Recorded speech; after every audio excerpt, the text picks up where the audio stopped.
¿Por qué José fue elegido entre sus hermanos? ¿Fue solo por ser el hijo amado de Jacob o había un propósito divino detrás de su vida desde el principio? ¿Por qué Dios puso sus ojos sobre José cuando había otros 11 hermanos que podrían haber sido los herederos naturales de la bendición? ¿Fue favoritismo o fue el inicio de un plan mayor, oculto en la historia humana? Para traer salvación en medio de la traición, todo comenzó con un amor especial. José fue el hijo de Raquel, la mujer que Jacob amaba profundamente. Durante años, Raquel había sido estéril, mientras su hermana Lea le daba hijos uno tras otro. La angustia de Raquel llegó al límite cuando clamó a Jacob: «Dame hijos, o si no, me muero». Pero Dios escuchó la aflicción de Raquel y abrió su vientre. Concibió Raquel y dio a luz un hijo. Y dijo: «Dios ha quitado mi afrenta». Y llamó su nombre José, diciendo: «Añádame Jehová otro hijo». Génesis 30, 23, 24. Desde el principio, José fue un hijo de esperanza y promesa. Jacob, marcado por el dolor y las pruebas de su propia vida, encontró en José un consuelo y una afirmación de que Dios seguía cumpliendo su promesa. Por eso, José fue amado de manera especial. Jacob le confeccionó una túnica de colores, una prenda que simbolizaba la distinción y la autoridad. Pero esa túnica fue también el inicio de una grieta en la familia. Los hermanos de José vieron cómo su padre lo trataba con preferencia y la semilla de la envidia comenzó a brotar. ¿Por qué José recibía los mejores tratos mientras ellos, los mayores, eran tratados con menor favor? La envidia se convirtió en resentimiento cuando José comenzó a tener sueños que insinuaban que él estaba destinado a gobernar sobre ellos.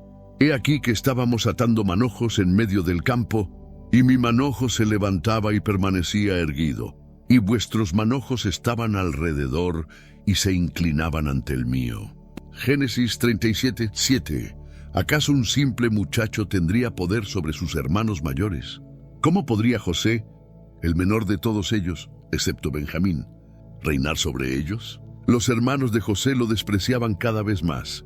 Pero entonces José tuvo un segundo sueño aún más provocador. He aquí que el sol y la luna y 11 estrellas se inclinaban a mí. De Génesis 37, 9. Cuando José compartió este sueño, incluso Jacob lo reprendió. ¿Acaso vendremos yo, tu madre y tus hermanos a postrarnos ante ti? Pero Jacob, aunque corrigió a José, guardó en su corazón esas palabras. ¿Podría haber algo profético detrás de esos sueños? ¿Era posible que Dios estuviera revelando un destino oculto? A pesar de la tensión con sus hermanos, José se mantenía fiel a su padre. Un día, Jacob lo envió a buscar a sus hermanos que estaban cuidando el ganado en Siquem. José caminó solo por el campo, buscando a sus hermanos. Cuando ellos lo vieron a la distancia, la envidia y el resentimiento que habían acumulado durante años se desbordaron. He aquí viene el soñador. Génesis 37, 19. Los hermanos de José lo rodearon. Algunos sugirieron matarlo, pero Rubén, el mayor, intervino y convenció a los demás de lanzarlo en una cisterna vacía. José fue despojado de su túnica de colores y arrojado al pozo. ¿Qué pensaba José mientras caía en esa oscuridad?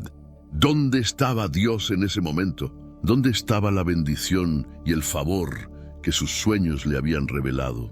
Pero la traición no terminó ahí. Los hermanos vieron venir una caravana de mercaderes ismaelitas y decidieron vender a José como esclavo, por 20 piezas de plata.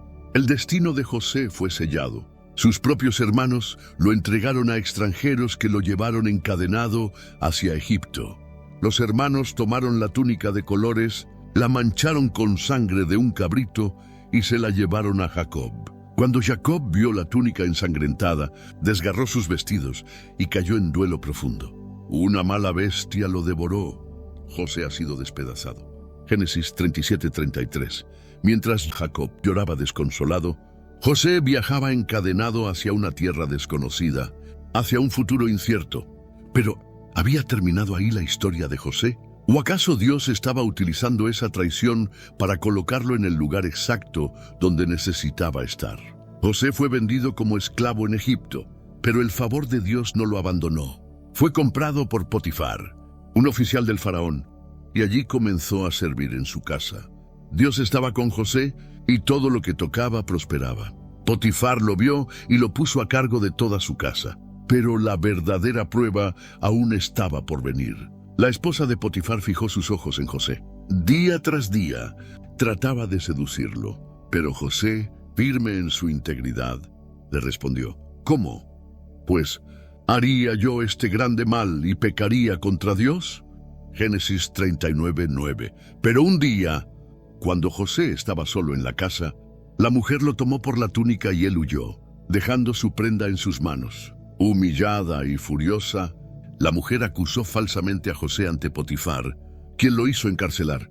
José fue llevado a la prisión como un criminal. Desde la túnica de colores que sus hermanos le arrancaron, hasta la prenda que dejó atrás al huir de la esposa de Potifar, José había perdido todo símbolo de honor. Estaba solo, traicionado y encarcelado. ¿Había abandonado Dios a José? Se había equivocado José al confiar en las promesas de sus sueños. Pero incluso en la prisión, Dios estaba con José. Génesis 39:21.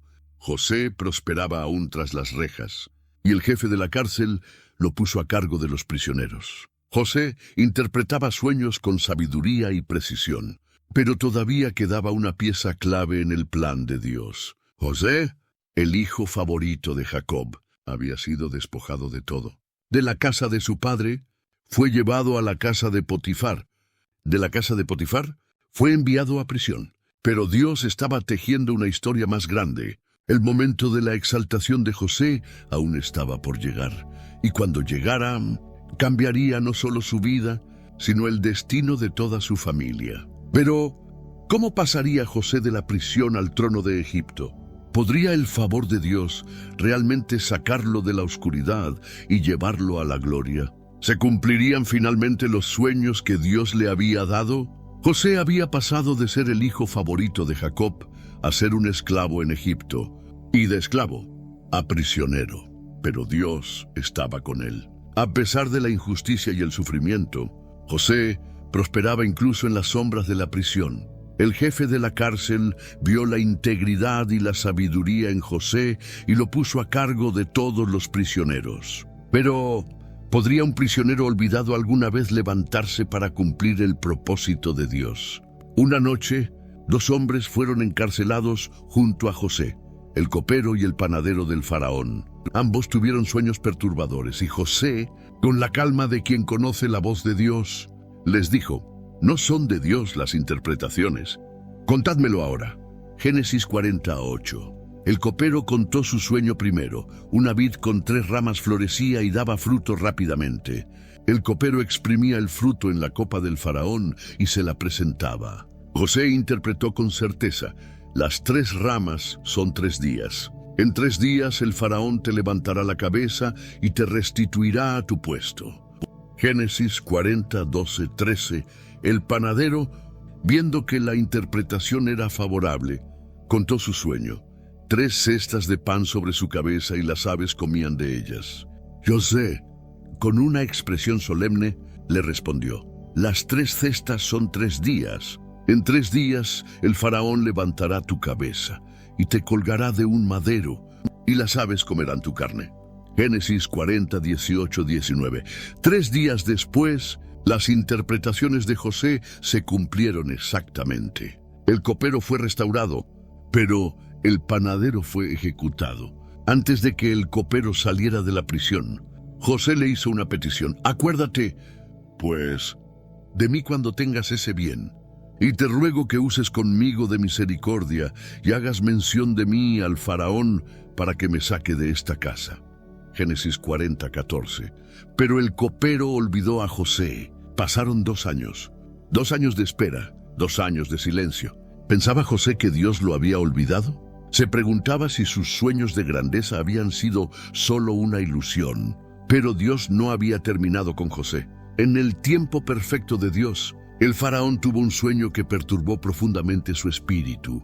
En su sueño, vio 7 vacas gordas y hermosas que salían del río Nilo. Pero después aparecieron 7 vacas flacas y miserables que devoraban a las vacas gordas. Luego, el faraón soñó con 7 espigas llenas y hermosas que crecían, pero fueron devoradas por 7 espigas delgadas y quemadas por el viento del este. Faraón despertó sobresaltado.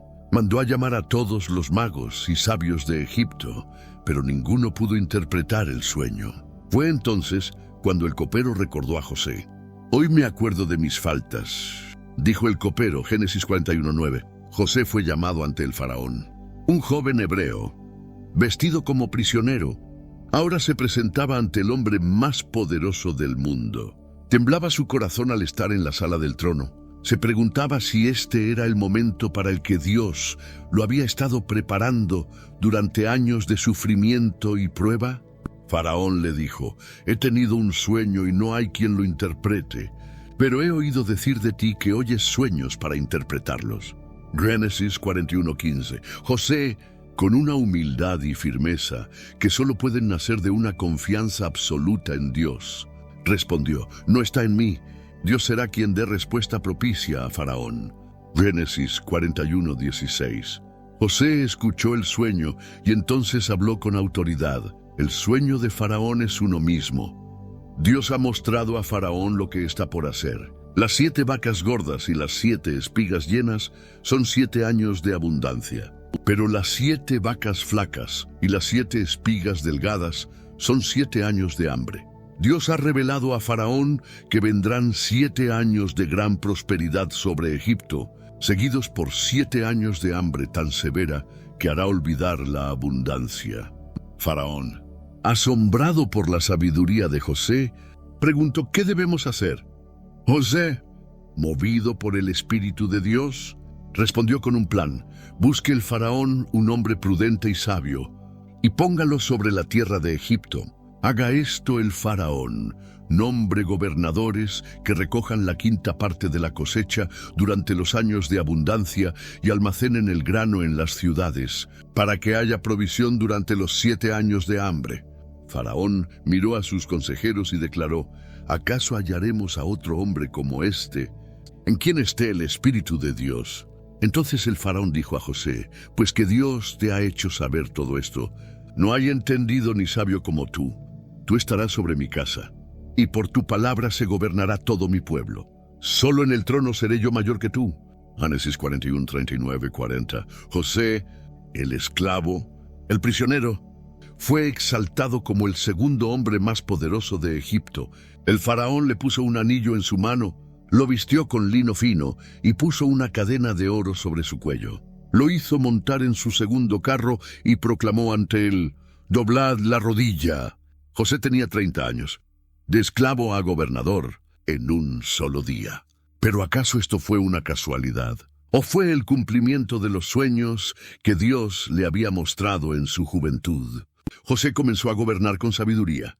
Durante los 7 años de abundancia, Egipto prosperó como nunca antes. José almacenó grano en las ciudades hasta que ya no se podía contar. Pero después llegaron los 7 años de hambre. No solo Egipto fue afectado, sino también las naciones vecinas. Y cuando la hambruna se volvió insoportable, la gente clamó al faraón, y él les dijo: «Id a José y haced lo que él os diga». Génesis 41, 55. Entonces, entre los que buscaban alimento, llegaron unos hombres desde la tierra de Canaán. Eran 10 hombres hebreos, cansados y hambrientos, sus propios hermanos. No lo reconocieron, pero José sí los reconoció. ¿Perdonaría José a sus hermanos o se vengaría por su traición? ¿Sería este el momento para revelar su identidad o esperaría el cumplimiento completo de su destino? ¿Cómo reaccionaría Jacob al saber que el hijo que creyó muerto estaba vivo y ahora gobernaba sobre Egipto? ¿Qué harías si te encontraras cara a cara con aquellos que te traicionaron? Los hermanos de José entraron en la corte real de Egipto, con el rostro marcado por la fatiga y la desesperación. Habían viajado desde Canaán en busca de alimento, pues la hambruna había devastado su tierra. Pero ellos no sabían que el hombre ante el cual se postraban no era solo el gobernador de Egipto, sino el mismo hermano al que habían vendido como esclavo hacía más de 20 años. Entonces José reconoció a sus hermanos, pero ellos no le reconocieron. En Génesis 42:8, José los miró desde el trono con una mezcla de emociones. Había pasado tanto tiempo. Ahora él tenía poder sobre ellos. Podía hacerlos pagar por el dolor, el abandono y la injusticia que había sufrido. Pero, ¿estaba listo para la venganza? ¿O acaso Dios lo había llevado hasta ese momento para un propósito mayor? José, ocultando su identidad, les habló con severidad. ¿De dónde venís? ¿De la tierra de Canaán? ¿Para comprar alimentos? Respondieron ellos. José los miró fijamente y les dijo, «Sois espías. Habéis venido para ver la desnudez de la tierra». Los hermanos, asustados, se apresuraron a defenderse. «No, Señor nuestro. Nosotros, tus siervos, somos hombres rectos. Somos 12 hermanos, hijos de un mismo padre. El menor está con nuestro padre y el otro ya no existe». Génesis 42:13. Ya no existe. Ellos hablaban de él, de José, sin darse cuenta de que él estaba justo frente a ellos. Pero José no mostró ninguna señal de reconocimiento. En cambio, continuó con el plan que Dios había puesto en su corazón para probarlos. «Si sois hombres rectos, dejad aquí a uno de vuestros hermanos, y llevad alimento para el hambre de vuestra casa. Pero traeréis a vuestro hermano menor. Así serán verificadas vuestras palabras y no moriréis». En Génesis 42, 19, 20. Entonces José los dejó encerrados durante 3 días. Imagina la tensión entre ellos mientras intentaban entender lo que estaba ocurriendo. Pero al tercer día, José permitió que regresaran a Canaán, dejando atrás a Simeón como prenda de garantía. Mientras empacaban sus provisiones, cada uno de ellos encontró el dinero que habían usado para comprar el grano colocado en sus costales. El miedo los envolvió. ¿Qué ha hecho Dios con nosotros? Génesis 42:28. Cuando llegaron ante Jacob y le contaron todo lo sucedido, el corazón del anciano patriarca se quebró. José no está, Simeón no está, y ahora me queréis quitar a Benjamín. Contra mí son todas estas cosas. Génesis 42:36. Rubén, desesperado por corregir los errores del pasado, le dijo a su padre, «Si no te lo devuelvo, harás morir a mis 2 hijos». Pero Jacob, todavía marcado por el dolor de haber perdido a José, respondió, «Mi hijo no descenderá con vosotros. Su hermano ha muerto y solo él queda. Si le aconteciera algún desastre en el camino por donde vais, haréis descender mis canas con dolor al Seol». Pero la hambruna continuaba golpeando con fuerza. Cuando el alimento que habían traído de Egipto se agotó, Jacob se vio obligado a permitir que Benjamín viajara con ellos. Entonces Judá, el mismo hermano que había propuesto vender a José años atrás, se acercó a Jacob y le dijo, «Envía al joven conmigo, yo lo responderé. Si no te lo devuelvo, seré culpable ante ti para siempre». Génesis 43:9. Jacob cedió, y los hermanos regresaron a Egipto con Benjamín. Cuando José vio a Benjamín, su hermano menor, el hijo de Raquel, sintió un golpe en el corazón. La última vez que había visto a Benjamín era solo un niño. Ahora estaba frente a él como un hombre. José los recibió en su casa y ordenó que prepararan un banquete para ellos. Los hermanos estaban aterrorizados. Pensaban que serían castigados por el dinero hallado en sus costales. Pero José los tranquilizó, y cuando Benjamín entró, José no pudo contener su emoción. «Dios te tenga en su misericordia, hijo mío». José se retiró a una habitación privada y lloró amargamente. Después regresó, conteniendo las lágrimas, y comenzó a poner en marcha la prueba final. Colocó una copa de plata en el costal de Benjamín y los dejó partir. Pero antes de que salieran de la ciudad, envió a sus sirvientes para que los alcanzaran. «Han robado la copa de mi señor». Los hermanos, confundidos y aterrorizados, respondieron, «Aquel de nosotros en cuyo poder se hallare la copa, morirá». Los siervos revisaron cada costal, comenzando por el mayor. Finalmente, encontraron la copa en el costal de Benjamín. Los hermanos rasgaron sus vestidos y fueron llevados de regreso ante José. José, con rostro severo, declaró: «El hombre en cuyo poder se halló la copa será mi siervo. Los demás podéis ir en paz a vuestro padre». Fue entonces cuando Judá dio un paso al frente. El mismo Judá que había vendido a José ahora se ofrecía para salvar a Benjamín. «Por favor, Señor mío, permite que tu siervo quede en lugar del joven como esclavo de mi señor, y que el joven suba con sus hermanos. Porque ¿cómo volveré yo a mi padre sin el joven? No podré soportar ver el mal que sobrevendrá a mi padre». Génesis 44, 33, 34. José no pudo soportarlo más. Las lágrimas brotaron de sus ojos y ordenó que todos los egipcios salieran de la sala. Entonces se volvió a sus hermanos y, entre sollozos, dijo: «Yo soy José. ¿Vive aún mi padre?». Los hermanos quedaron paralizados. No podían creer lo que estaban oyendo. Pero José se acercó y, entre lágrimas, dijo: «Yo soy José, vuestro hermano, el que vendisteis para Egipto. Ahora pues, no os entristezcáis ni os pese el haberme vendido acá, porque para preservación de vida me envió Dios delante de vosotros». Génesis 45, 4-5. José abrazó a Benjamín, y ambos lloraron. Luego abrazó a cada uno de sus hermanos. Lo que había comenzado con una traición, terminó en restauración. José envió a sus hermanos de regreso a Canaán con carros, provisiones y riquezas. Cuando Jacob oyó que José estaba vivo, su corazón casi desfalleció de la emoción. Y Dios le dijo en una visión: «Yo soy el Dios de tu padre. No temas descender a Egipto, porque allí yo haré de ti una gran nación». Génesis 46, 3.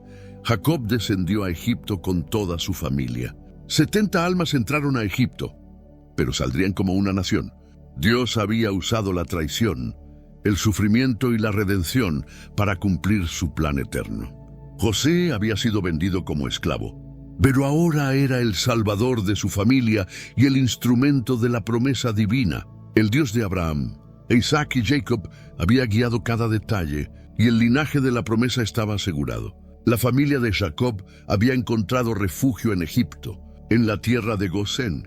Gracias a la posición de José como gobernador, no solo sobrevivieron la hambruna, sino que prosperaron. José había cumplido su propósito: salvar a su familia y asegurar la promesa que Dios había hecho a Abraham. Pero, ¿qué pasaría cuando la figura de Jacob desapareciera? ¿Persistiría la reconciliación entre José y sus hermanos, o la sombra de la traición volvería a surgir? Jacob vivió en Egipto 17 años más. Antes de morir, llamó a José y le pidió que hiciera un juramento solemne. «Te ruego que no me entierres en Egipto. Cuando duerma con mis padres, me llevarás de Egipto y me sepultarás en el sepulcro de mis padres». Génesis 47, 29, 30. José hizo el juramento, y poco después Jacob enfermó gravemente. José llevó a sus 2 hijos, Manasés y Efraín, ante su padre para recibir la bendición. Jacob, con sus fuerzas menguadas, les dijo: «Ahora tus 2 hijos, Manasés y Efraín, que te nacieron en la tierra de Egipto, míos son, como Rubén y Simeón serán míos». Génesis 48, 5. José posicionó a Manasés, el mayor, a la derecha de Jacob, y a Efraín, el menor, a la izquierda. Pero Jacob, guiado por el Espíritu de Dios, cruzó las manos y puso su mano derecha sobre la cabeza de Efraín, el menor. José intentó corregirlo, pero Jacob dijo: «Lo sé, hijo mío, lo sé. También él vendrá a ser un pueblo, y será también engrandecido. Pero su hermano menor será más grande que él, y su descendencia formará multitud de naciones». Génesis 48:19. Con este acto profético, Jacob confirmó que la elección de Dios no sigue el patrón humano. Dios escogió a Jacob sobre Esaú y ahora elegía a Efraín sobre Manasés. La línea de la promesa seguía un camino divino, no lógico. Entonces Jacob reunió a sus 12 hijos para bendecirlos. Profetizó sobre cada uno de ellos. destacando a Judá con una declaración que resonaría a lo largo de la historia. No será quitado el cetro de Judá, ni el legislador de entre sus pies, hasta que venga Silo, y a él se congregarán los pueblos. Génesis 49:10. Judá se convertiría en la tribu real, la línea de la que descenderían David, y, finalmente, el Mesías. La promesa seguía viva. Jacob murió en paz, rodeado de sus hijos. José ordenó que embalsamaran el cuerpo de su padre y lo llevaron a Canaán para enterrarlo en la cueva de Macpela, junto a Abraham y Isaac.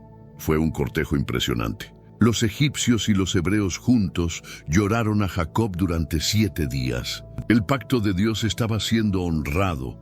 La promesa a Abraham de que su descendencia poseería la tierra aún estaba en marcha.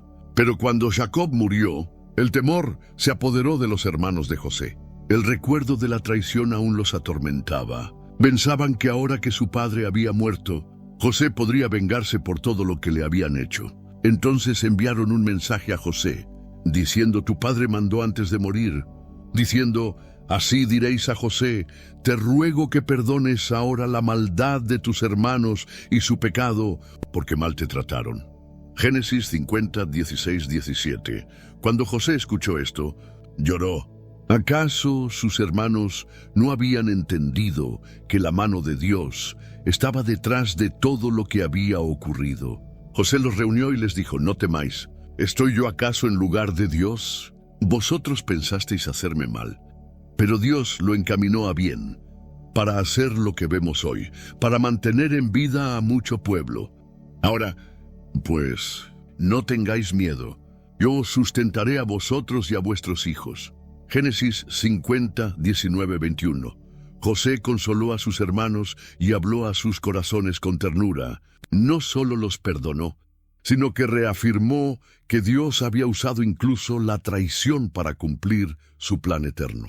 José no solo fue el salvador físico de su familia, sino también el instrumento de la reconciliación y la redención. José vivió hasta los 110 años y llegó a ver a los hijos de sus hijos. Los descendientes de Efraín y Manasés crecieron y se multiplicaron en la tierra de Egipto. La familia de Jacob estaba prosperando. Pero José sabía que Egipto no era el destino final de su pueblo. En sus últimos días, José llamó a sus hermanos y les hizo prometer algo solemne. Dios ciertamente os visitará y os hará subir de esta tierra a la tierra que juró a Abraham, a Isaac y a Jacob, y haréis llevar de aquí mis huesos. Génesis 50, 24, 25. José sabía que Egipto era solo una etapa temporal en el plan de Dios. La verdadera promesa estaba en Canaán, la tierra que Dios había dado a sus antepasados. José murió con esa esperanza viva en su corazón. José fue embalsamado y colocado en un ataúd en Egipto. Sus huesos permanecerían allí por generaciones, como un recordatorio para los hebreos de que Dios cumpliría su promesa. Aquel que había sido vendido como esclavo, exaltado como gobernador y convertido en salvador de su pueblo, ahora descansaba con la seguridad de que la promesa de Dios no fallaría. Pero la historia no termina ahí. La familia de Jacob crecería y se multiplicaría hasta convertirse en una nación. Pero esa misma prosperidad despertaría el temor de los egipcios. Surgiría un faraón que no conocía a José, y la esclavitud caería sobre el pueblo de Israel. Pero Dios no había olvidado su promesa. La historia de José fue solo el principio. La redención completa aún estaba por venir. Dios levantaría a otro libertador, y la promesa hecha a Abraham sería llevada a cumplimiento en un acto final de liberación. ¿Podría el sufrimiento y la esclavitud ser parte del plan divino para llevar a Israel a su verdadero destino? ¿Sería la historia de José solo una sombra del acto supremo de redención que Dios estaba preparando? José murió con la esperanza de la promesa, pero el verdadero cumplimiento aún estaba por venir.